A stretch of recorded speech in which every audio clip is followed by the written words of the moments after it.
Welcome, everyone, to another episode of Boring to Badass. Today, we have Adam Faust, who is the founder and partner at 5+8, which is a marketing agency here in Houston, Texas.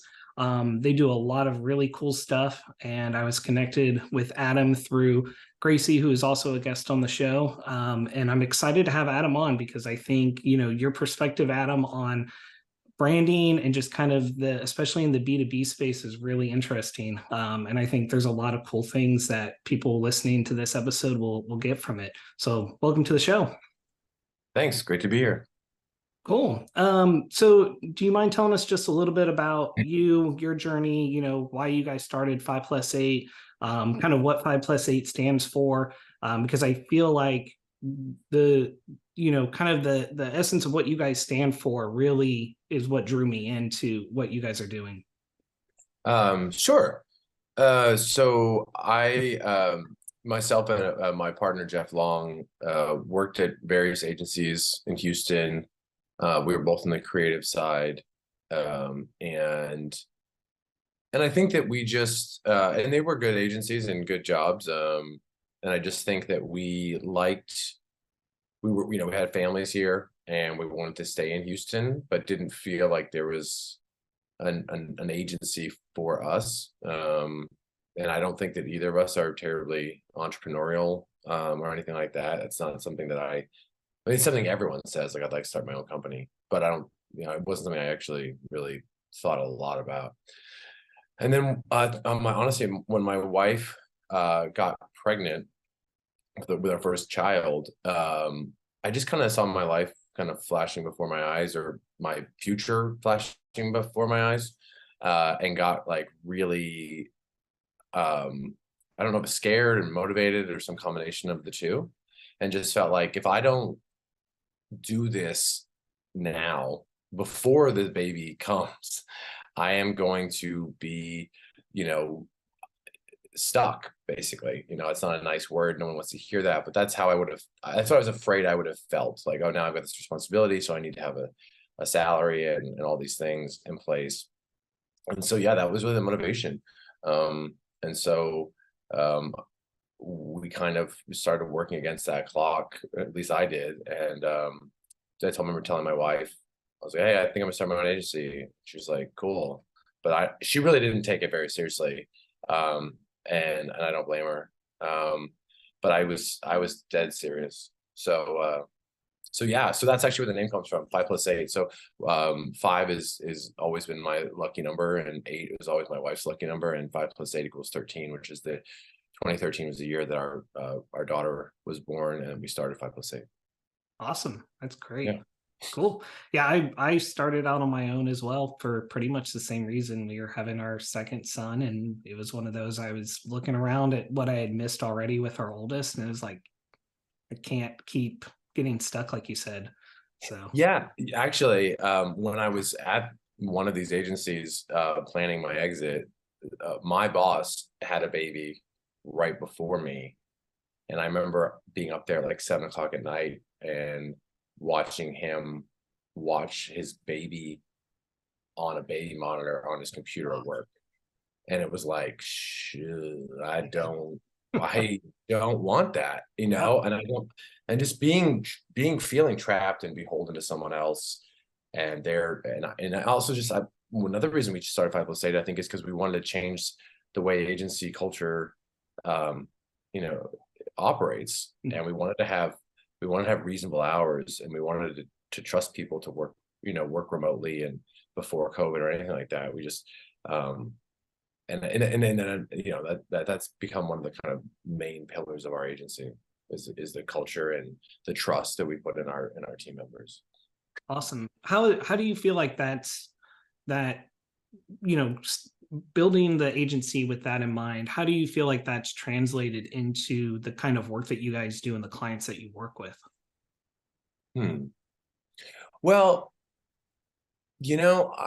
I think that what it does is, I think that everybody on the team feels like a sense of ownership. It's like when you trust people and you give them all the flexibility and all the kind of one word I keep reading a lot is agency. You know, you give people agency over their life, then they pay you back with, you know, with hard work and with honesty. And so what I would say is, I don't know if it's resulted in a specific type of client or a specific type of work, but I do know that we've been able to retain clients for long periods of time, which can be a very difficult thing in the agency world. And I think that's directly a result that we retain team members for long periods of time. Yeah. Because a lot of times when we get new clients, I'll ask them, you know, what happened with the last agency? Like, well, they kept changing the person, our contact person left, or the designer we worked with left, or the writer left. And so they just like, you know, they're not really connected to the agency, they're connected to the people. Mm-hmm. And so the longer we keep people, and losing people is a big deal. And so we you know, we don't lose a lot of people. And I think that's been a competitive advantage for us. Very cool. And speaking of people, it makes me think of when we had a pre-show call and we were talking about the fact that, you know, especially like in the B2B space, it's business to business, but really it's about the personal relationships. Mm-hmm. And, you know, and that was, I know, a big thing that you said that you guys emphasize. Obviously, it's core to who you guys are. You know, how is that, if anything, also influence the way you guys approach the brands that you work with and kind of how you work with them? Yeah, I think that we do work with a lot of B2B. I mean, for like I kind of always joke, like we're like a cliche creative agency. Like we're what you think of when you think of like a creative agency on TV or something. It's like a bunch of young people who like dress cool and are, you know, diverse and fun, and it really is like that here. So you wouldn't think that like we would mesh well with a bunch of like larger and mid-sized B2B companies, industrial companies, kind of, you know, more traditional corporate companies. But I think that actually is a real advantage for us, because they like that. You know, if you work at some, you know, Fortune 500 company and you're in a very corporate setting every day, you know, you're still a person and you're still creative and you're still eager to do fun and interesting things. And so I think that those kind of clients are attracted to us because, you know, they want to do cool stuff. I mean, one agency owner that I worked for a long time, I'll say her name, Brenda Love, who runs Love Advertising. She said something that was so smart one time to me, and she said, "Adam, we're their favorite meeting every day. Like when they meet with us, that's probably the best meeting of their day, because they've got to do logistics and they've got to do HR and they've got to do accounting, and then they get to meet with the creative agency." And so she was kind of telling me like, hey, get your, you know what, together, because like you may think this is a drag because you do this all day, but you need to be jacked up for this because they're jacked up for it. And so I think that was a really good lesson in terms of like how to approach it. And so, yeah, I think that the key is still just people. It always will be, it always has been. And so just appealing to that human side, that fun side of that world. How do you guys help some of those businesses like the Fortune 500s, or, you know, some very kind of traditional B2B suit and tie? How, like, what do you guys do to kind of help them break away from, you know, what is considered kind of bland, normal B2B marketing and branding? How do you help them break away from that to say, here's something you could do that's a lot more exciting and it can still be on brand? Like, kind of what is that process to get them to kind of shift that mindset? It's hard. I mean, it's really hard. And I think that anyone who, I don't want to give a canned answer because I don't think it's very easy, because even if they like it, like let's say your contact is the marketing coordinator, the marketing director, you know, they've got to get so much approval. And a lot of times we don't get to be in front of those people that have that final approval. So they just see some presentation with some crazy idea and they're like, what the hell is this? You know, so it's not easy. And we don't always get them to buy into a more compelling concept or idea. But there are ways. And I think the word we use all the time inside of our agency and then with clients is trust. And that just takes time. Trust takes a long time, and thinking that you're some creative genius and they're just going to buy into your idea because you've went to this school or because you work with this account is really silly. So I think trust is a big one. That's really like kind of the foundational thing. But in terms of like actually practical tactics, I think one tactic to do is, people, it's like the Cheesecake Factory concept, right? Like it's impossible to choose from like 20 or no, what are they, like 4,000 items on the Cheesecake Factory menu.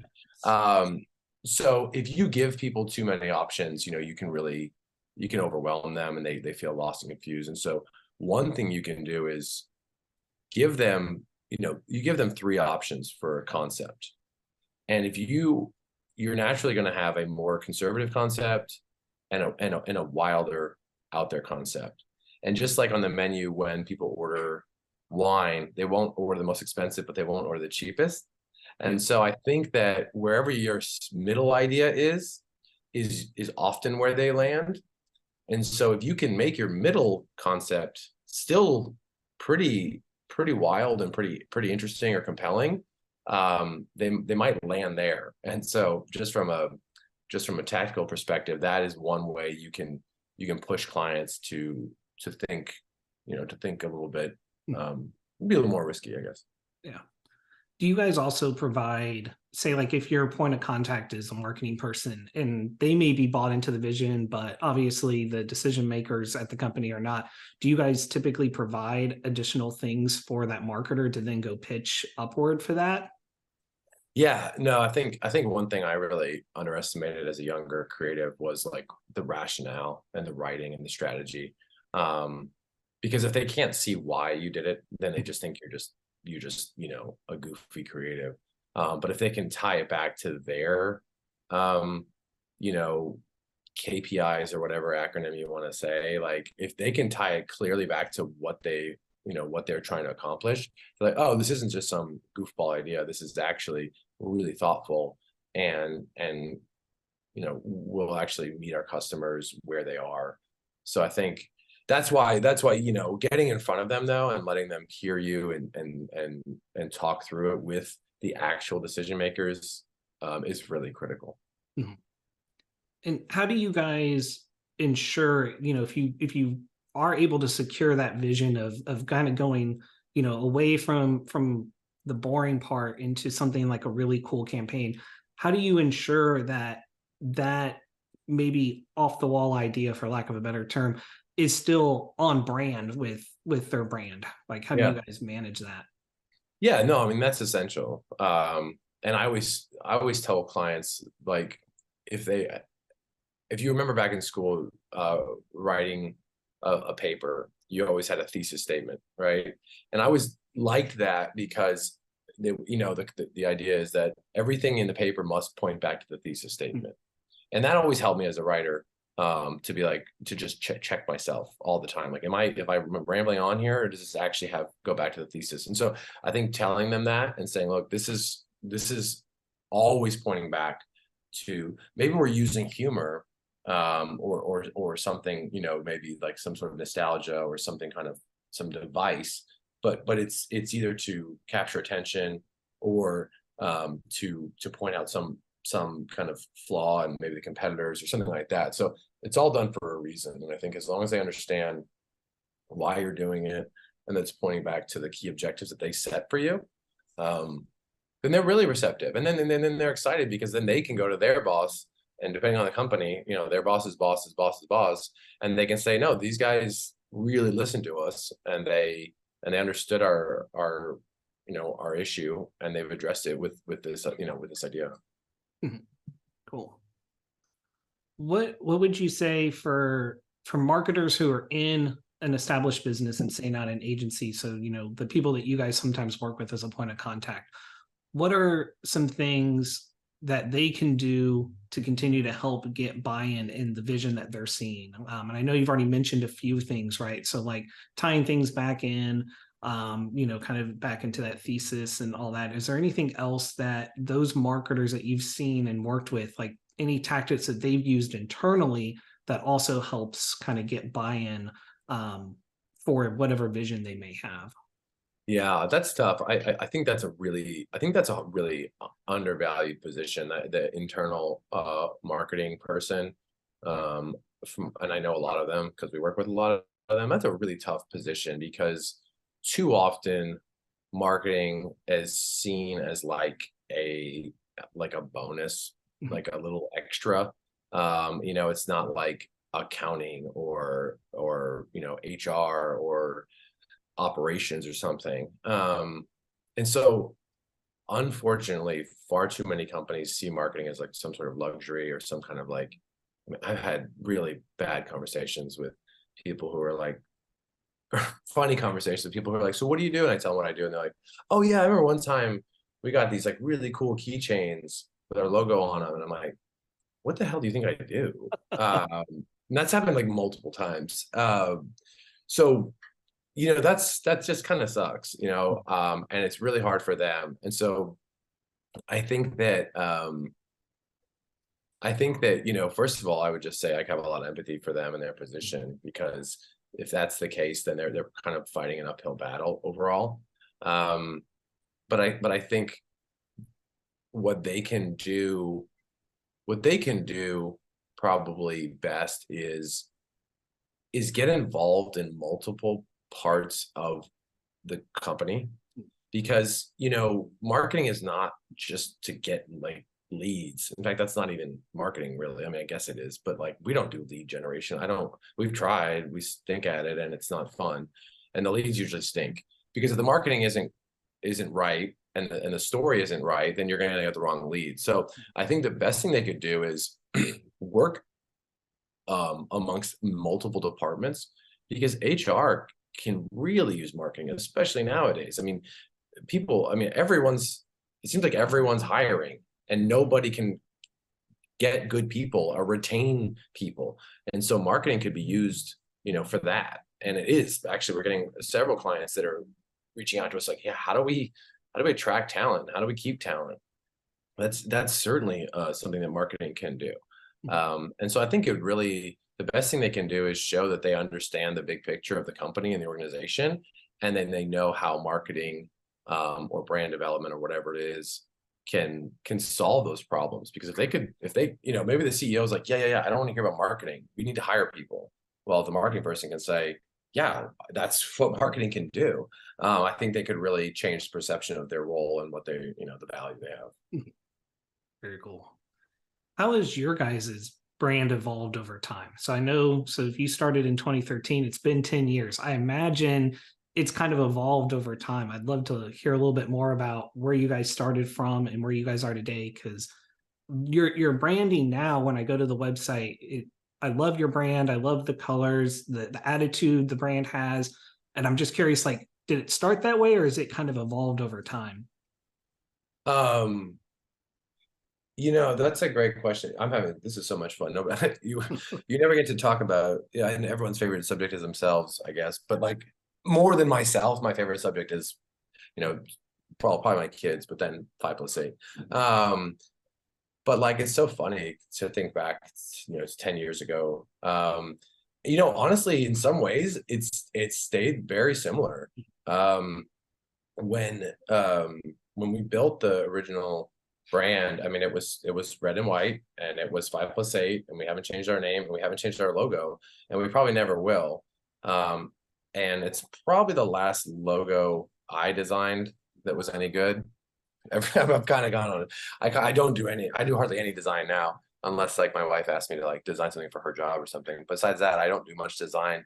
And it all just kind of clicked. But I think that we were very intentional from the very beginning. I knew I wanted this to be my life. And I did simple things like picked very simple colors that were timeless, red and white. I wanted to be very minimal and clean, so there's not even really like many other colors or graphics. And then, even something like as like choosing Helvetica as our typeface. I was like, is this so boring? Is this so lame of me to be a graphic designer, brand, whatever person, and I'm going to choose Helvetica?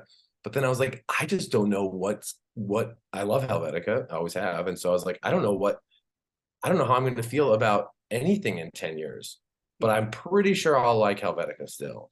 So stuff like that from the visual side, that's all stayed the same. And then I think from the voice side, yeah, we were always kind of like just having fun with things. And that's where Jeff, my partner, is so great. He just doesn't take anything too seriously. And he's helped me not take myself too seriously. Having those partners in your life, those people in your life that keep you grounded, are so integral. And so like, for instance, like when we got my poor wife, when we started this company, she was like, these two jackasses are starting a company and I got to watch them. When we launched our website, we launched it upside down. I don't know why we did that. Jeff's a web developer and he's like, hey, wouldn't it be funny if we launched our website upside down? I'm like, I don't know what that means. He's like, I'll just put in some code and then we'll launch the website and we'll say, hey, everyone. And like friends and family like knew we started this company. I'm like, hey, our new website's up, 5plus8.com, check it out. And everyone went to this website and they would scroll and it would do the opposite of what you wanted it to do. And everything was upside down. And then everyone was like, hey, man, no one wants to be rude or mean, but it's so absurd. They're like, hey, it looks great. We love the site. It seems like maybe it's upside down. And we're like, and we were just like writing back, like, what do you mean? Looks good on our we did this. My poor wife was like, Adam, this is idiotic. And I was like, yeah, probably. But that's always been kind of the core of our company is like, let's not take anything too seriously and let's have fun. And there's just enough seriousness out there in the world that I think there's a lot of room for some lightheartedness and some weirdness. Definitely. Yeah, I saw on your website there's a quote you had there. I guess it's not a quote, but a line that I really liked on one of the pages, and it said B2B should never be beige. And I Yeah. feel like that's such a great, mantra when it comes to branding, and especially in the B2B space, and getting away from just the very bland, boring branding that so many businesses do. Yeah. And I think I try to, I try to think about them and like, from their perspective, there's not always a lot of incentive to not be beige. I mean, if they're, if we're working with a top, commercial real estate group or something like that, or construction company or builder or whatever, and they're raking in millions and millions in revenue, and their competitors are raking in millions in revenue, like what's the incentive to be bold, right? What's the incentive to be different or to be innovative? And so I get it. Like I get it. Like it's safer to be, to look like everyone else. However, we all know that businesses change and the world changes. And if you haven't differentiated yourself in a clear way, then when they go away, you might go away too. And so I think that's where like, the story of Netflix is like so impressive because they actually innovated twice. They disrupted the market by going DVD, by knocking out Blockbuster and sending DVDs to people's homes. And then they actually disrupted themselves and said, we're not going to do DVDs anymore. We're going to start streaming. I mean, you built a business one way. You became the leader. You knocked out the behemoth of Blockbuster, and then like whatever it was, 5-10 years later, they're like, never mind. We're gonna stream, and then they started creating content. So like that is really impressive, and that is really thoughtful. And I think that's the best reason to not be beige, is to know that it's going to change. Yeah, and Netflix is a great example because even through all that transition, they seem like obviously their logos more or less stayed the same. I know they've Yeah. made some visual tweaks, but the essence of who they are has been the same regardless when it was direct to mail DVDs. And I remember getting DVDs in the mail all the time, and that's how we watched through a ton of movies when I was in college. And Yeah. so, yeah, No, they have. And then I think that's where like brand consistency is actually really important. And, we don't tell clients, one of the most sensitive things is like the logo, right? And I mean, I've had very uncomfortable conversations with clients that needed that needed their logo to be updated or to be refreshed or refined. And it's like telling them like to change their kid's name, you know, and they're just like, why? And I'm like, look, you don't have to do anything. But it's like, I told the client this the other day who was very hesitant. We had to have several meetings about it. And I said, look, think about it this way. Let's say you have a friend who hasn't changed their style since like, 1994. Okay. They wear the same clothes and they have the same haircut and they have the same shoes that they wore in the 90s. Although the 90s are kind of back, but ignore that. There's nothing wrong with them, right? There's nothing wrong with their clothes. There's not necessarily, there's not holes in them. They're not, they're not functioning, but you look irrelevant. You are coming into the world and you're saying, I am not keeping up with the world. And so if your logo, your colors, your brand are not keeping up with what's relevant and what's kind of like happening right now, then that's a reflection on the rest of your company, because you're probably not keeping up with other innovations and other things like that. So that's the only reason to update or change it. And when clients don't need to change it, I definitely say don't change it, because it's a pain in the butt. It can really hurt the brand equity and make people look at you differently. So I don't ever recommend doing it unless it needs to be done, or it's part of the whole kind of new direction of a company. Mm-hmm. Totally agree. Yeah, I tell people all the time, rebranding is highly risky, and you need a very valid reason to rebrand. Because if not, like you're putting a lot of risk into something that may not have a good payoff if you don't have a valid reason for it. So yeah, I almost make clients convince me now, like I almost say, like, you tell me why you need this, because I'm not gonna, I don't know your company, I don't know your history, I don't know the competition yet, those early conversations. And so I let them convince me versus the other way. There's nothing worse than having someone trying to tell you need to rebrand or something. I mean, that's not gonna work. Yeah. Awesome. So yeah, I mean, I'm blown away. I knew we would have a great conversation. What are the best ways for people to learn more about you and connect with you in 5+8? I mean, I think that obviously you can go to our website, 5+8.com, or email me. I'm just Adam at 5+8.com.